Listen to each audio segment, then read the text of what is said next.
वळूयात पुढल्या बातमीकडे. कुटुंब म्हणून आम्ही एकत्रच आहोत असं स्पष्टीकरण अजित पवारांनी दिलं. झेडपी निवडणुकीबाबत कार्यकर्ते निर्णय घेणार, झेडपी निवडणुकीबाबत परिस्थिती पाहून निर्णय घेतला जाईल असंही अजित पवार यांनी स्पष्ट केलेलं आहे.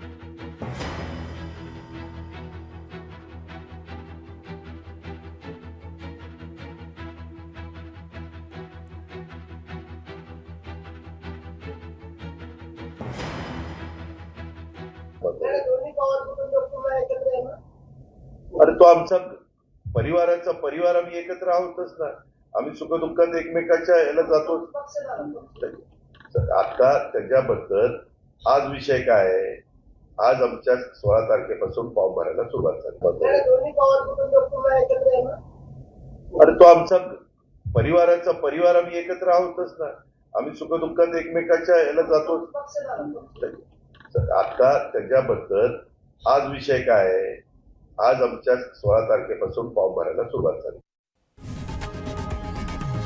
लोकशाही मराठी ऐका, पहा, जागरूक रहा.